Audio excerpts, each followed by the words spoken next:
Welcome to Bear Archery's Hunting 101 podcast, where hunters new and old come to learn and find inspiration from stories of hunts gone by. Everyone is welcome to enjoy the outdoor way of life, and there is no better time to start than right now. So let's head into the great outdoors with your host, Dylan Ray.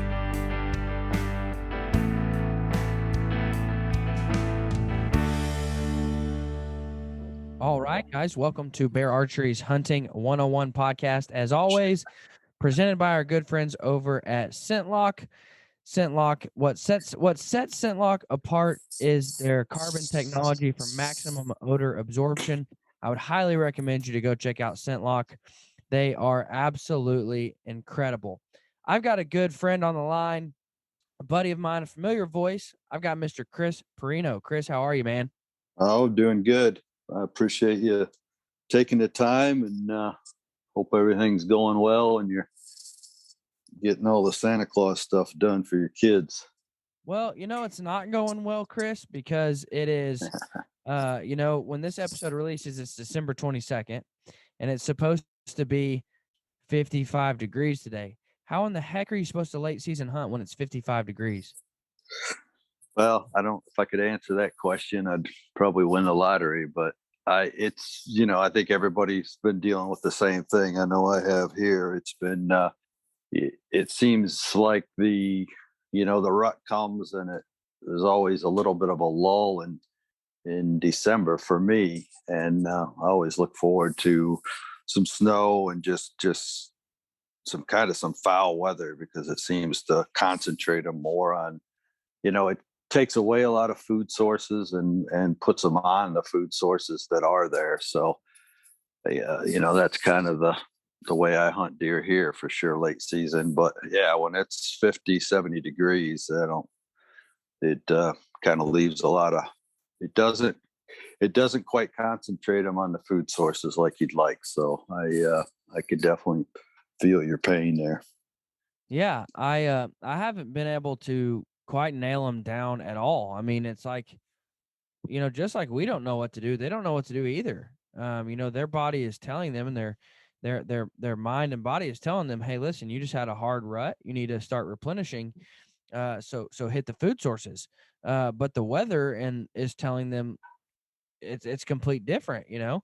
We went to Oklahoma and we were hunting like December 10th, around that time frame, a few days on either side. I think like the 9th, 10th, and 11th we were hunting, and the deer were still very much so rutting.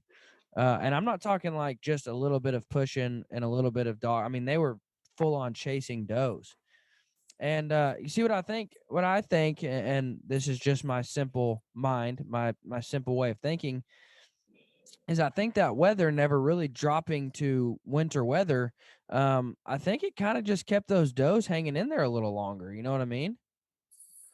Yeah, I probably tried to quit figuring a lot of that stuff out years ago. I hunt when I can hunt, and don't try to overthink it myself. Like Absolutely. I don't think I do think it's, you got your first rut, your second rut, third rut in most of the Midwest, and probably in the North and the South, just kind of all over. But some of the does come in, and the majority of the does come in, and then the late ones come in. So I don't know. I mean, it's it seems like everything kind of happens around the same days every year, kind of no matter what the weather is. But definitely, I don't know. I don't really know.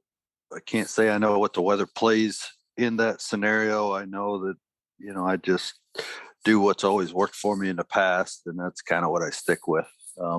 Yeah. There's really never a bad day out there hunting. So Yeah, it doesn't really matter. I'm very much an opportunist. If I have the chance, for instance, this evening, I'm going to go out and try to hunt and take the recurve out and try to shoot at least a doe.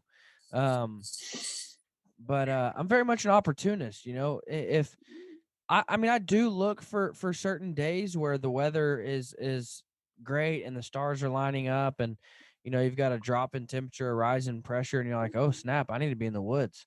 But just because weather temperatures or weather predictions and deer movement predictions aren't great, doesn't mean I don't go, period. I just maybe don't push into my best spots. Now, before we jump in, I've got a lot to talk with you about. You're one of my favorite guys to talk hunting with. But before we jump in, I got to give a quick thank you to our friends over at Season Report. I have spent $10 on a lot of stupid stuff. But Season Report for just $10, you can use code Hunting 101. That's all caps, Hunting 101, and it's going to make that entire platform just $10 for you. But Season Report is like an online database where all state agencies' information lives on one platform. State agencies' websites can become very clunky and very difficult to work through. So, if you're just, for instance, I was driving into Arkansas to hunt over Thanksgiving break, and I was trying to purchase my license online, and it was like registering my old license from when I grew up in Arkansas, and doing some really weird stuff, and I could not buy it online. So I ended up having to wake up super early, drive to Walmart. Anyways, state agency websites can become very clunky. Season Report does a great job of taking all of that, putting it on one easy-to-use platform where you can save the state, save the counties you hunt in, pull up all the season dates, bag limits, laws, regulations, all on one place in one format. It's easy to understand. It's easy to use. Go check out seasonreport.com. Use code Hunting101. It'll make it just $10. It is a lifesaver when it comes to trying to figure out when to hunt, where to hunt, how much it's going to cost you to hunt, how to purchase your license. Go check out seasonreport.com. Chris, tell me about your season, man. You've had a pretty good season, which, by the way, since the last time I've had you on the podcast, you finally took a dive into the social media world, which is good because now I can keep up with your hunts. So that's exciting. I was kind of shocked when I saw you on there. But it's exciting because now I can keep up with your hunts. But you've had a pretty good season thus far. Am I correct? I did. I mean, it's when you're hunting with a recurve and that's what you do, shooting a couple, 2 or 3 animals a year is usually I consider it a pretty successful season. But yeah, as far as the social media aspect, I'm still kind of figuring out where I stand on that one. But I've met a lot. There's, without getting into the nitty gritty. I mean, I think there's good and bad and probably everything, but definitely I've got a lot of friends that I've met and a lot of guys that I meet at shoots and live in different states, and they're I don't speak to on a regular basis, but I definitely have been able to kind of keep up with a lot of the guys that I know in the traditional archery world, kind of what they're doing, what they're hunting, and that's been kind of enjoyable for sure. I've definitely met some guys, and then you end up running into them at different events and stuff, and you put a face to the name, and I mean, it's from that aspect, it's been enjoyable, and I definitely think you need a filter on it for sure. Like it's not everything you see is, there's a little bit of Hollywood there for sure, but it is what it is. I mean, that's everybody's. How do you think that Hollywood effect plays a role in the hunting industry? I probably ought to plead the fifth. Like I really probably shouldn't get into that because my views might not be in aligned with what everybody else thinks. So I don't know. I'm no. I like just I said I just asked that because I do believe that Hollywood effect, that Hollywood lens, that is put on social media, is that go out and hunt and you kill giant deer every time, and then you get these guys and you take them on their first hunt, or you take them, you try to get them involved in hunting. They're like, dude, I saw one yearling all year long. And you're like, you saw a deer. That's good. It's your first year. Hang in there, man. And they're just expecting, because of what they've seen on social media, and they see all these people with giant whitetails hitting the ground. Well, nobody on social media posts that they went 4 seasons without seeing deer. Nobody posts on social media that they missed 2 deer the season before. Nobody posts those types of things. So everything you see on social media is just giant dead deer, and it gives new hunters, or it gives non-hunters, an unrealistic expectation of what hunting is and the pursuit of wild game. Well, I think that sums it up pretty good. I, I would say this, like I would say that just because you see something doesn't make it so. It's not like everything. Like, people see things on social media, and I don't think they, some people have better spots to hunt. Some people hunt in better states. Some people, have the means, the more time. I mean, there's several different things, and that's never taken into consideration. And I guess the one thing that is frustrating to me is when I see people getting into it, and a lot of times they'll look at different things, and you're right. I think they get overwhelmed. They get I truthfully, I think it's a little bit of a negative, because the guys that anybody that's been successful on a consistent basis and has, that most likely they've been hunting for a very, very long time. They've spent a lot of time in the woods, and, they've had, failures along with their successes, and no one sees that. Like, no one. I mean, I'll use myself for an example. Like, and this is the truth. I mean, this is absolutely the truth. And most guys probably would look at it and never think it. But when I started years ago, I mean, my dad took me fishing, and I wanted to get into hunting. My dad was really not he didn't hunt. He took me fishing, and we did a lot of camping and stuff in the outdoors, and the hunting was kind of something that I pursued, and he helped me with it and took me, and then he eventually kind of got into it a little bit. But yeah, I mean, we had a lot of times going to parks and going out and just trying to get things figured out. And with my dad not being a hunter, he was trying to figure things out at that time, as well. But I can remember getting my first bow and getting into it and buying my first tag. And man, that was I was back in 81, 82. I mean, I was 8th, 9th grade. And I went literally 4 years before I ever, like, the first year, I think I saw 4 deer, like the whole season. Like, I didn't know what I was doing. I went out, and we had 5 acres. I went out and sat in a tree and, looked out into the woods and hoped the deer went by. Like, it was no more.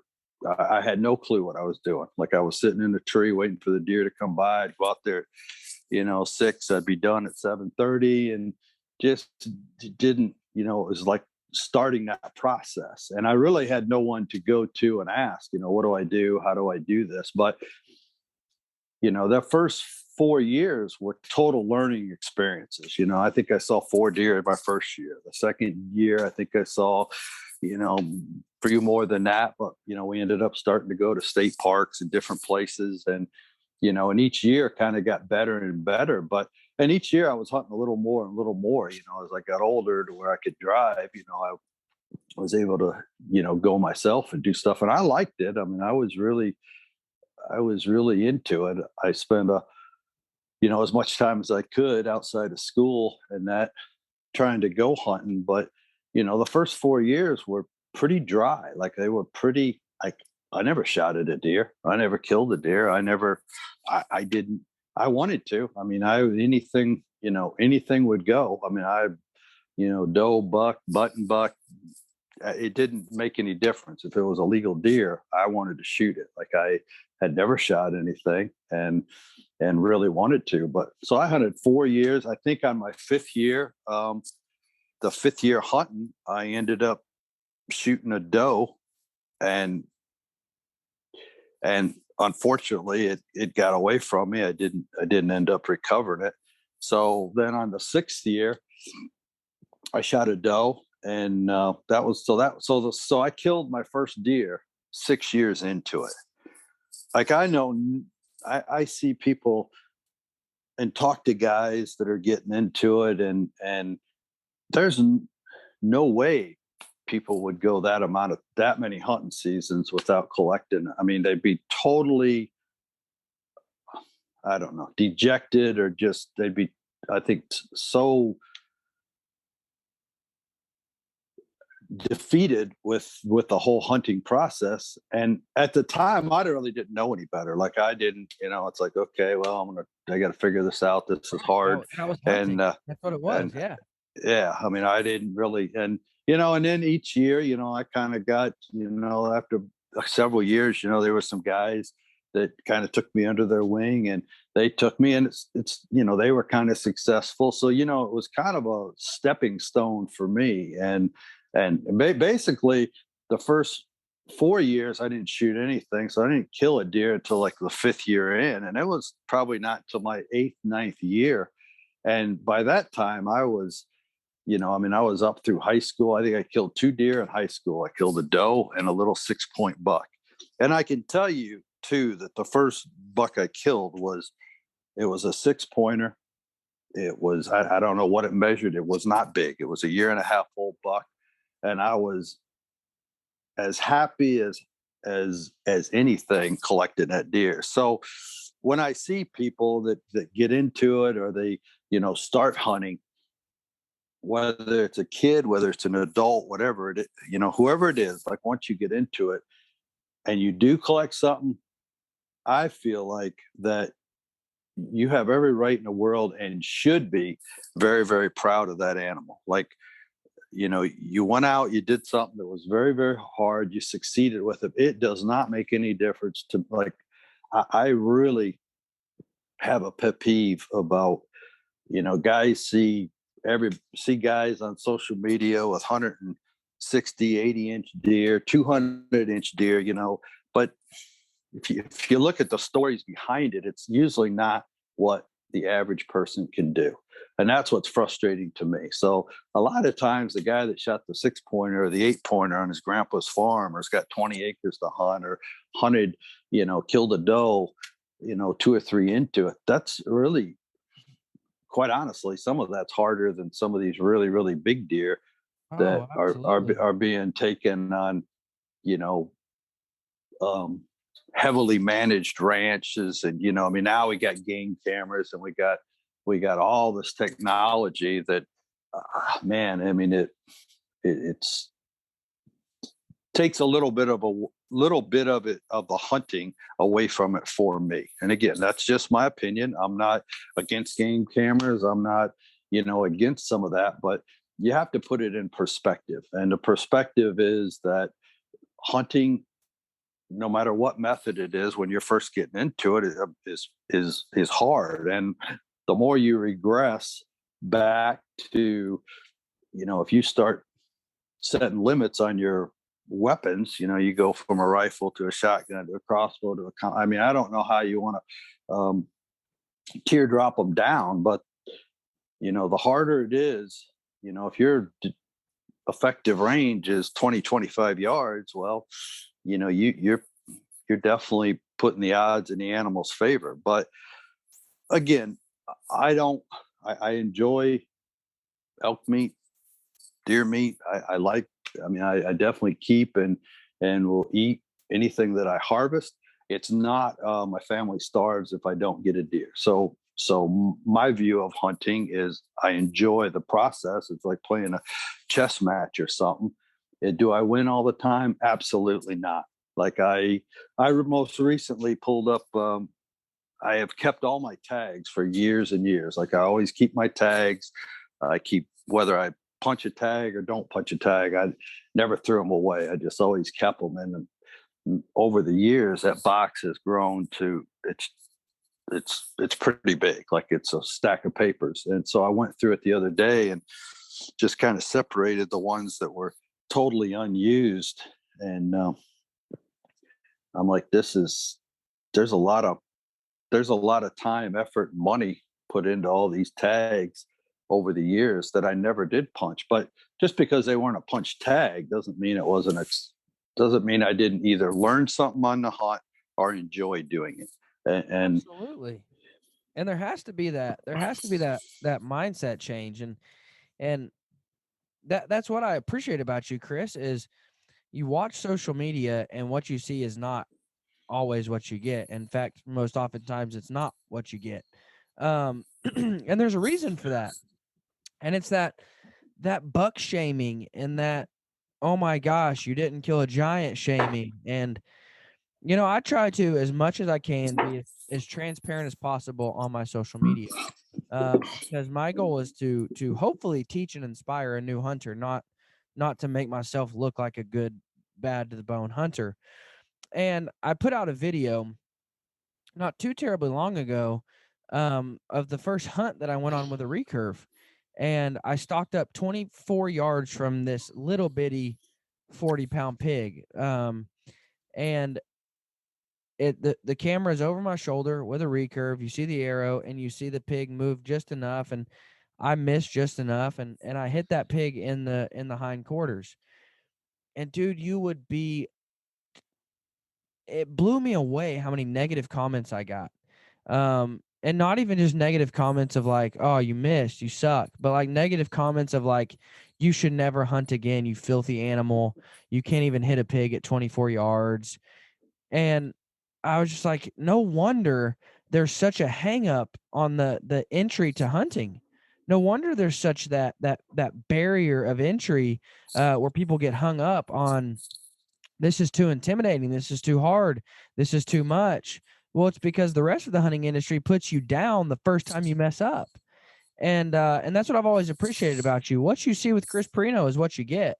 There is no hang up. There is no, I remember calling you and talking to you about my journey into shooting a recurve, and you just simply laying it out there for me. There was no like, prettiness to it. There was no like fluff to it. It was like, this is what you got to do. This is how you got to do it. Which is what I appreciate, because again, what I saw with you is what I got. And that's what I appreciated. And you mentioned it, and I want to talk about it real briefly. You mentioned it. You said with a recurve, 2 or 3 animals, is good. And I want to talk about kind of that mindset change that has to happen, whether you're going from a rifle to a compound or a compound to a recurve. There has to be a mindset change. There has to be a mindset change of your expectations, your reality. There has to be that change. And so, how does that process look to you? Um, as we change weapons, how does that mindset change look to you? Like I said, from rifle to taking the step into shooting a bow, and then taking it in even another step further and shooting traditional equipment. What does that mindset change look like to you? well, I don't. I guess from my view, if I was feeding my family, I wouldn't be shooting a recurve bow. Like I wouldn't. I'd be shooting a rifle. I'd go hunt. I'd go put something on the table, and that's that. If that was my goal, it's not my goal. The challenge is really what I personally am after. Like it is hard. Like any of the guys that you see or perceive that are legitimately probably the top 5% out there. I mean, I have been fortunate enough that I associate with and get to talk to and have met and had lots of discussions with guys that have been really, really successful. And most of them, the one thing that I do find in most of those guys is the challenge is kind of really what they're after. Like it's not really, I have to be successful at all costs. Like I totally understand it. Guys go on, there's some of these hunts that are unbelievably expensive, sheep, desert, bighorn, you can name a bunch of them that are very, very expensive. Like probably out of reach for a lot of people. And if it was a lifelong hunt they wanted to go on, it's a lot of money to spend. So I totally understand, going on certain hunts or doing certain things and saying, man, that's a lot of money. I've saved up for years. I'll never get to do this again. And, to pick a recurve or pick a bow for that matter and go do some of those hunts, you are limiting yourself. Well, my view is, again, some of what I do is, and I've had the same struggles. Like I've had certain tags I've wanted to draw or hunts I've wanted to go on. And I'm like, man, I don't know if, doing this with a recurve, I am really putting myself in, in a spot that most likely I'm not going to be like, this is going to be really, really tough. And I get that, but my decision is never to, okay, well, I want to do it. I'm going to go take a gun and I'm going to go do it. Because for me personally, and I'm just talking about myself, my views, like you're asking me my opinion. I'm giving you totally my opinion. It doesn't mean doesn't mean my opinion's wrong. Doesn't mean somebody else's opinion's right. But the reasons that I'm hunting, I like the challenge. Like when I played baseball, and I've used this analogy before, when I played baseball, playing the same team that we beat all the time was not enjoyable to me. I did not enjoy that. I don't, watching the World Series or watching, the Super Bowl or anything, if you've got two teams that are just totally mismatched, that's not a fun game for me. Like that's not an exciting. So when you tip the scales, but when the underdog comes out the victor, those are always the ones that I enjoyed the most. Like the chat, like I'm putting myself shooting a recurve bow, I feel like at a disadvantage. Well, when I am successful, and it's not all the time, it's not every time I, hit the woods, I'm, hanging something on the deer rack in the barn. Like that's not what it is. But that's what I'm looking for. Like I want it to be extremely hard. So then when I am successful, I feel like I've accomplished something. And again, each person has to kind of, and some of that comes down to, I would back up to time. A lot of guys, and I don't have unlimited funds. I don't have unlimited time. I do have more time than probably a lot of guys, just because I've been self-employed and I can kind of work my schedule around to where I can get out and, I can, work a half a day and then hunt in the evening, or I can manage my time to where I've got more time available to get out and go hunting. But I know I talked to a guy here a couple of weeks ago, and him and I were chatting, and he had done some, he was talking about what the average guy can hunt. Well, if you have 10, 15 days a year to get in the woods and go hunting, you have to understand that limits kind of what you can do. So doesn't mean you can't be successful, and it doesn't mean that what it means is if you have that much time and you want to shoot a 150-inch deer, 160-inch, that's probably a tall, steep hill to climb. Like that is unless you have just a great spot to hunt, that's probably a very, very tough thing to do.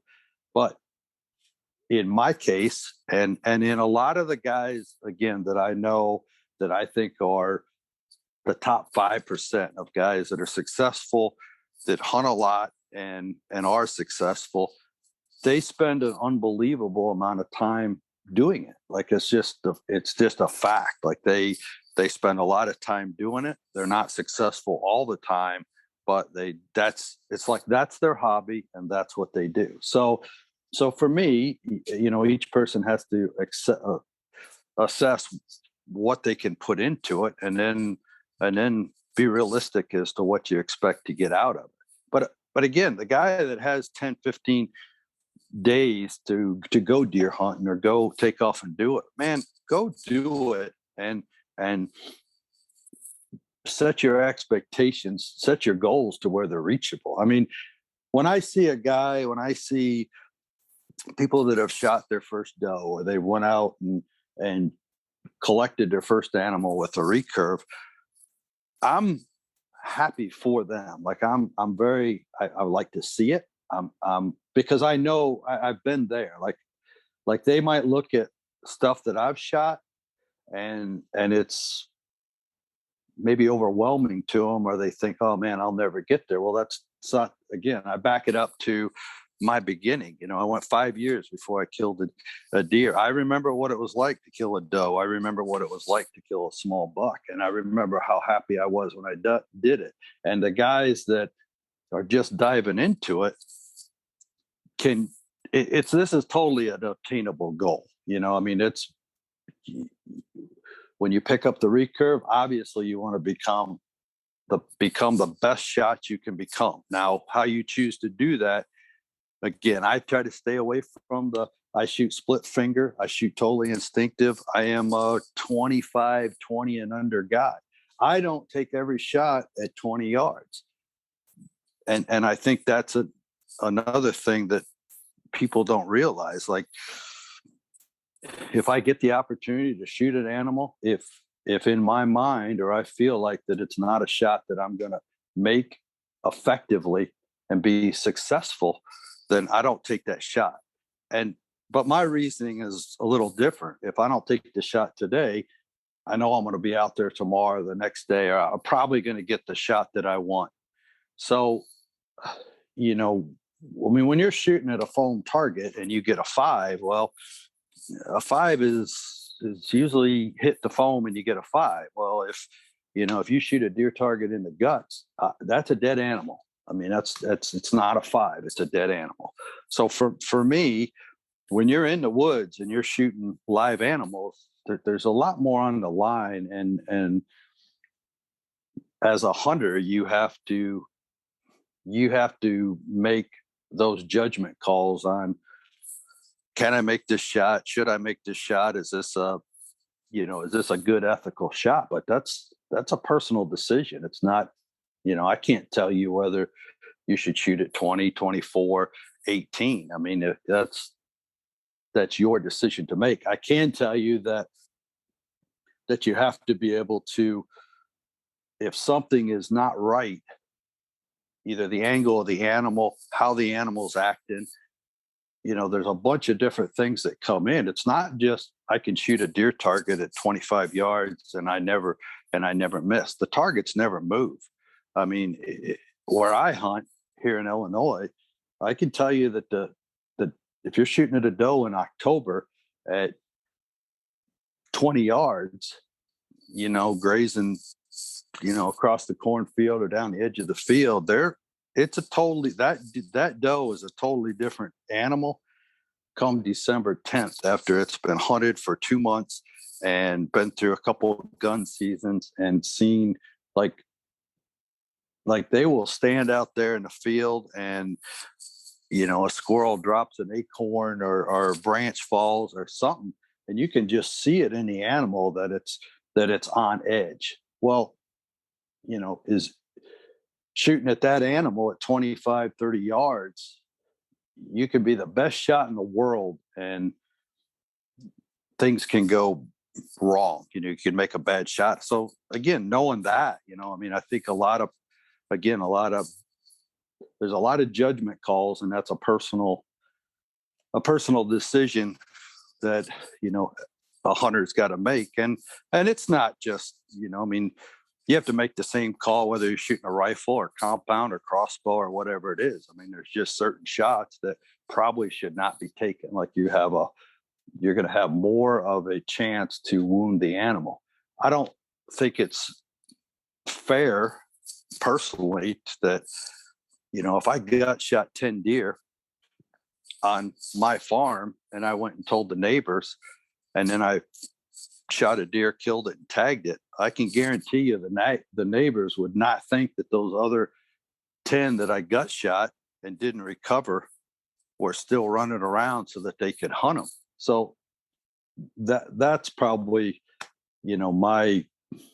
one of my biggest pet peeve. And again, it's it's an individual choice. And as hunters, you have to decide, when to make the shot, how to make the shot. Is the shot, is this a high, do I have a good chance to make this shot, recover this animal, and,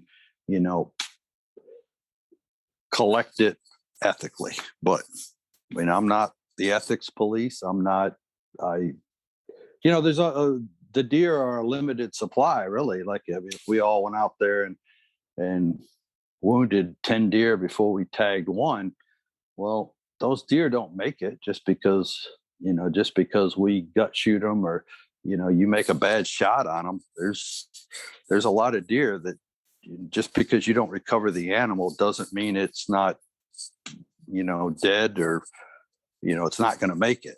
So for everybody, we all get tags, and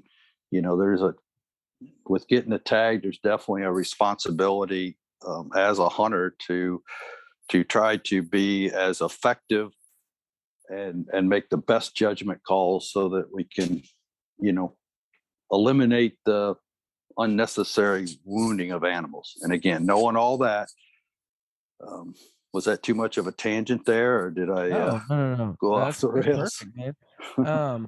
No, that's perfect. And you said something about shooting foam targets, and I can tell you that's one of the biggest tips I give people is I've got a 3D range in my backyard. I understand everybody doesn't have 10 targets in their backyard, but my goal is to not look at the rings and hit a 12 ring or an 8 ring or a 5. My goal is to look at that 3D target and kill that animal, and put the shot placement where it needs to be in order to kill the animal. And so I never look at rings, and I encourage people to not practice on dots and foam targets and block targets. Buy yourself a 3D animal, and don't practice hitting a spot, but practice shooting that animal and killing that animal. Because that's how I know where I can be effective from. And that's how I know, okay, I know at 24 yards, I can shoot this animal and kill it.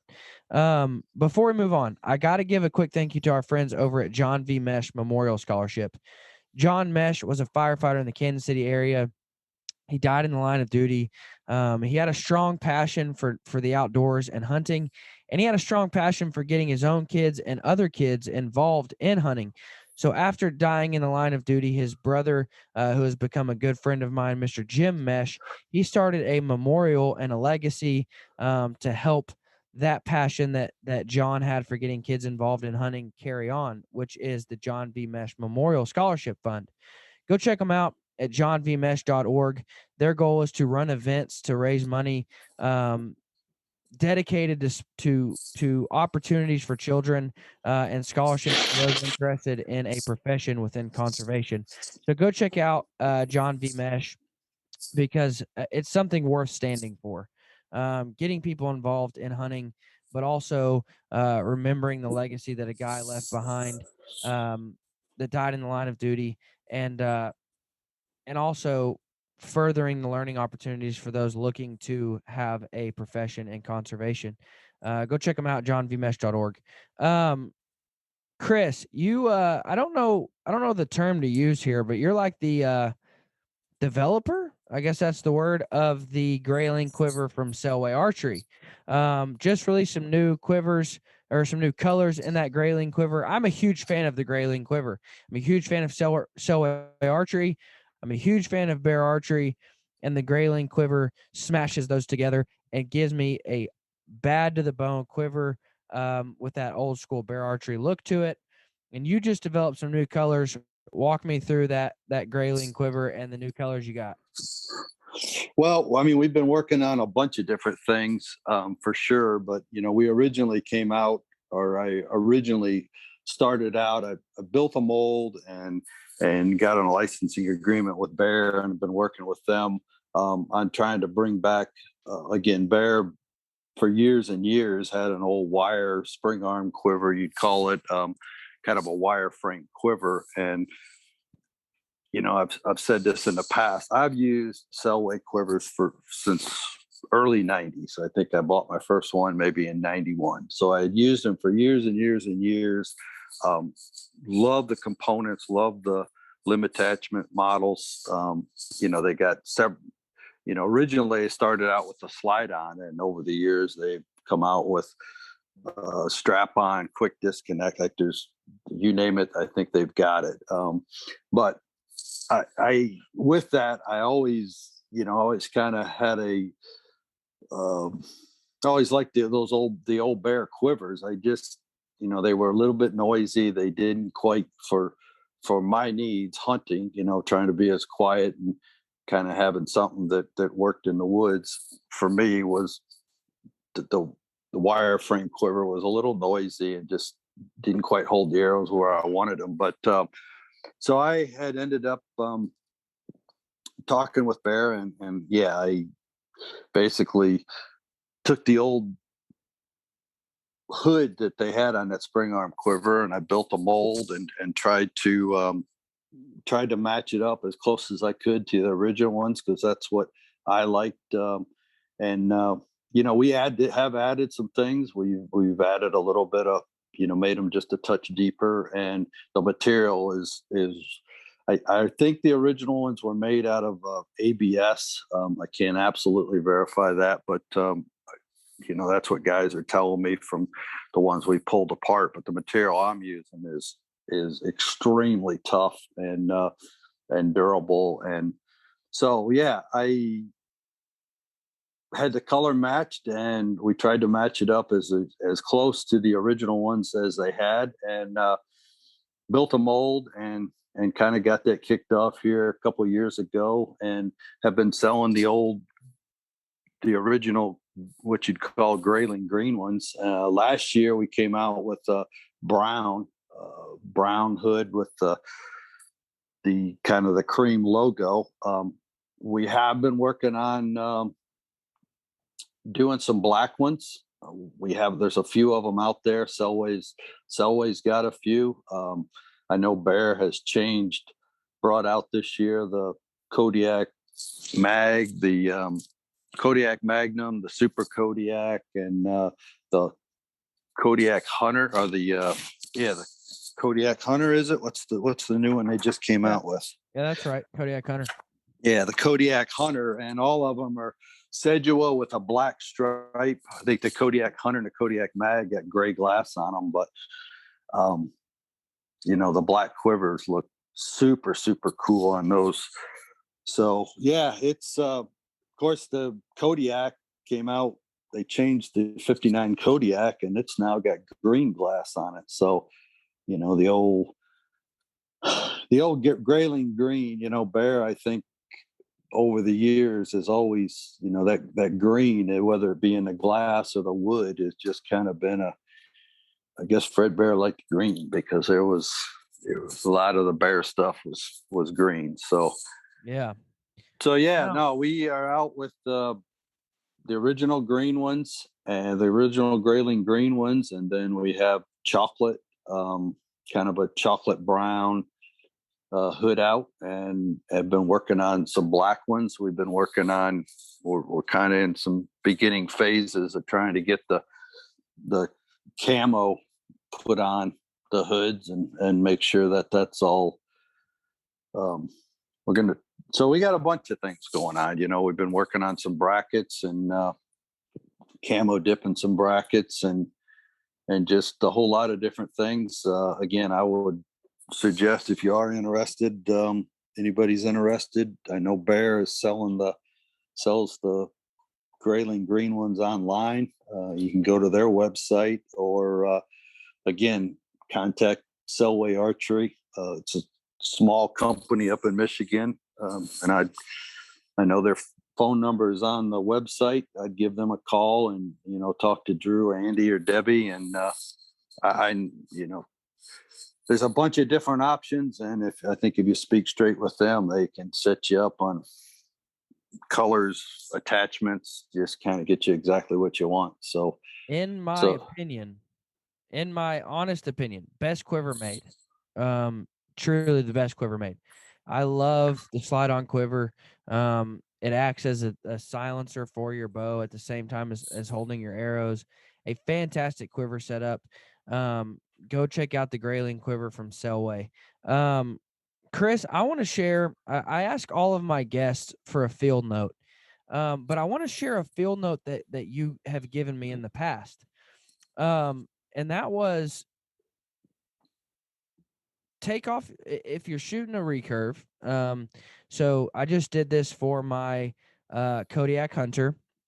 If you're shooting a recurve off the shelf, take off the rug and put just a piece of a broken off toothpick or something at the highest point of your shelf where the arrow contacts that, and then put your rug back down. And that's going to make your surface contact of your arrow smaller when it comes across that shelf. Having that one single point, that toothpick point underneath that rug, just less surface area on your arrow, producing better arrow flight. I've done that on all three of my recurves so far, based off of Chris Perino's advice, and it has worked flawlessly. So there's your little field note. Chris, I appreciate you so much coming on, my friend. It is always a pleasure to have you on. You're one guy that I really, truly would love to go on a hunt with and can't wait to go on a hunt with sometime. So I appreciate you greatly taking your time to come on the podcast. Guys, go check out the Grayling quiver at Selway. Chris Perino was the kind of the mastermind behind that, and it is a great quiver. Guys, thanks for listening. You guys have a great week. And as always, not as always, because I can't always say this, but Merry Christmas and Happy New Year.